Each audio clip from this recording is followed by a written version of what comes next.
Power star Pawan Singh की film मोहरा को आपने लिखा है, तो सवाल सबसे पहले पावर स्टार पवन सिंह क्यों?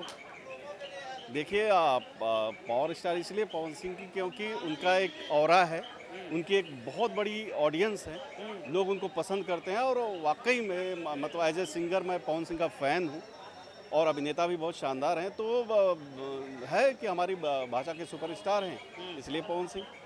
अच्छा, मोहरा में ऐसा क्या क्या स्टोरी है? जैसे उसमें दो हीरो की स्टोरी थी, सुनील शेट्टी, अक्षय कुमार। वाकई में ही भोजपुरी में कुछ अलग लिखा है या फिर वही बॉलीवुड वाली कॉपी आपने मार दिया है? नहीं, मेरी कोई भी फिल्म मतलब इसके बाद लगातार फिल्में हैं और टेलीविज़न भी मैं लिखता हूँ, तो मेरी कोई भी फिल्म आपको कॉपी नहीं मिलेगी। यही है, इसलिए मैं थोड़ा सा मतलब अभी जो भी इंडस्ट्री में जाना जाता हूँ तो लोग ये जानते हैं कि मैं अलग कंटेंट लाता हूँ, अलग कहानियाँ लिखता हूँ।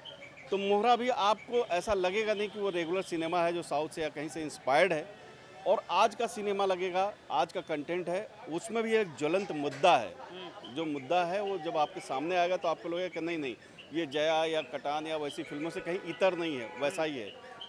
कॉमर्शियल जोन की फिल्म है या फिर भोजपुरी का नॉर्मल? कॉमर्शियल भी है, कॉमर्शियल के साथ यूँ कहेंगे कि कॉमर्शियल एंगल है ही है, पवन जी हैं तो वैसे ही ऑब्वियसली आ जाता है, और कॉमर्शियल के साथ एक संदेशप्रद फिल्म है। और पवन जी आजकल खुद बहुत कॉन्शियस हैं कि अच्छा सिनेमा और मैसेज वाला सिनेमा बनाना है मुझे, इसलिए उन्होंने कहीं कहीं बहुत सारे आइडियाज़ भी उन्होंने पुट किए कि भैया ऐसे ऐसे करते हैं, ऐसी सारी चीज़। तो उन्होंने एक अच्छा मतलब आपको देखेंगे तो आपको लगेगा कि नहीं ये भोजपुरी में थोड़ा सा अलग है, टाइटल से भले ही मोहरा है वो। अच्छा, एक बात बताइए, आपने जब स्टोरी लेके गए पवन सिंह के साथ या अरविंद चौबे के साथ में, तो वन लाइन अगर आपने स्टोरी डिफाइन किया तो क्या रिएक्शन क्या था पवन सिंह का? वाव, या फिर यार ओवर, या फिर लगा कि यार वाकई में ही धर्मेंद्र जी ने लिखा कि यार वाकई में ही स्वैग वाली फिल्म है, भोजपुरी का नेक्स्ट जनरेशन वाली फिल्म है, या फिर लगा यार चलो यार ठीक है यार फिल्में कर लेते हैं? देखिए, पवन जी ने ही मुझे बेसिकली बुलवाया था लिखने के लिए, क्योंकि उन्होंने मेरी एक फिल्म कटान का ट्रेलर देखा था, जया का ट्रेलर देखा था, और उन्होंने नंबर निकाला और निकलवाया, लोगों से बुलाया कि नहीं यार इस राइटर को लेके आओ। उनको उसके पहले एक सीरीज़ के लिए मेरी उनसे बात हुई थी, लेकिन मैं भी व्यस्त था टेलीविज़न में तो आ नहीं पाया। लेकिन इस फिल्म के लिए, मोहरा के लिए, कहीं न कहीं पवन जी ने भी अप्रोच किया कि नहीं यार मुझे उस आदमी से लिखवाना है। और जब मैं उनको सुनाने लगा तो उन्होंने कहा भैया यही तो पवन सिंह का सिनेमा होना चाहिए जो पवन सिंह ढूंढ रहे थे। खास करके पवन सिंह के डायलॉग में मर्दाना ताकत होती है, वो लगता है ना कि जुनून होता है, लगता है कि पवन सिंह ने बोला है तो यार फाड़ू बोला। एक्शन पे सीढ़ी बची, 70 में उनके स्क्रीन पे जब ऑडियंस आती तो चिल्लाता है।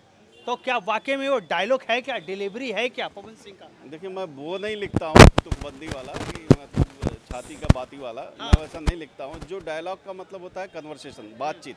जैसे आप जया देख रहे होंगे तो जया में आपको लग रहा होगा कि कोई ऐसा नहीं कैरेक्टर आता है, मैं या कोई भी, और आके वो ताली बजा के डायलॉग मारता, वो एक बात। लड़की की जो लाइन है माई की, जया जो कर रही है कि बात जात का नहीं, बात औरत जात का है। सबका जात कोई भी हो, औरत की सिचुएशन वही रही है, चाहे वो अमीर घर की औरत हो या चाहे गरीब घर की औरत है। मतलब कहने का मतलब है आपने दिल को टच किया और फिर निकल गए। जी जी, बिल्कुल बिल्कुल, वही है जो हम बातचीत करते हैं, वही डायलॉग है। डायलॉग का मतलब बातचीत ही होती है।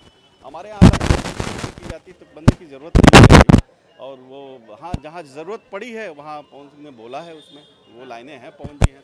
तो भाई सिंपल सी बात है, मोहरा की शूटिंग कर ला, एक्सक्लूसिव फुटेज आपको कई सारे चैनल पर देखने को मिलेंगे। लेकिन भैया आज पवन सिंह और खेसारी लाल यादव लाइव आते हैं और कहते हैं कि भाई विवाद ना छोड़ो, तो भैया एज ए राइटर मैं कहूँगा क्या रिएक्शन है? खेसारी लाल यादव फिर से लाइव आ जाते हैं और एक बार फिर से जो विवाद का दौर है वो कहीं ना कहीं चालू करने की, तो एज ए राइटर आप भोजपुरी इंडस्ट्री को समझते हैं, यूँ कहें तो आपने एक GTV हो या सोनी टीवी हो, आपने एक लंबा दौर देखा है, वो चीज़ें आपने क्लियर किया, 1 to 1 लाइनें पे आपने क्लियर किया। क्या लग रहा है कि भोजपुरी फिर कहाँ जा रही है विवाद के चक्कर में? नहीं, विवाद